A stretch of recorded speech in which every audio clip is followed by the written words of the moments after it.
Hello అందరికీ, ఈరోజు ఎంతో టేస్టీగా ఉండే ఎల్లిపాయ కారం అయితే చేసుకుందామండి. సో దానికోసం ముందుగా ఒక మిక్సీ జార్ తీసుకొని పొట్టు తీసుకున్న వెల్లుల్లి రెబ్బలు ఒక గుప్పెడైతే వేసుకొని ఒక 2 టేబుల్ స్పూన్ కారం వేసుకుందామండి. సో ఇలా కారం వేసుకున్న తర్వాత సరిపడా రాళ్ళ ఉప్పు అయితే వేసుకొని ఒక స్పూన్ జీలకర్ర వేసుకొని ఇలా మూత పెట్టి లైట్గా బరగ్గా మిక్సీ పట్టుకోవాలి.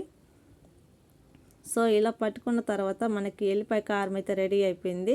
సో దానికోసం ఇప్పుడు మనం పోపు అయితే వేసుకోవాలి. ముందుగా కడాయి పెట్టి ఒక 2 టేబుల్ స్పూన్ల ఆయిల్ అయితే వేసుకుందామండి.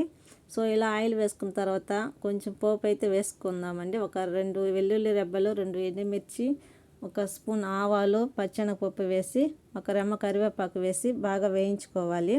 సో ఇలా వేయించుకున్న తర్వాత మనం ముందుగా రెడీ చేసి పెట్టుకున్న ఎల్లిపాయ కారం అయితే వేసుకొని బాగా పచ్చి వాసన పోయేంత వరకు బాగా వేయించుకోవాలి. సో ఇలా వేయించుకున్న తర్వాత మనకి ఎల్లిపాయ కారం అయితే రెడీ అయిపోయింది. సర్వింగ్ బౌల్లోకి అయితే తీసుకుందాము. సో చాలా సింపుల్గా టేస్టీగా అయితే రెడీ అయిపోతుంది. ఎల్లిపాయ కారం చాలా సింపుల్గా టేస్టీగా ఉంటుంది. ఇప్పుడు మనం వైట్ రైస్ అయితే తీసుకొని ఈ ఎల్లిపాయ కారం అయితే వేసుకొని బాగా కలుపుకొని తింటే చాలా అంటే చాలా సూపర్గా టేస్టీగా యమ్మీగా అయితే రెడీ అయిపోతుంది.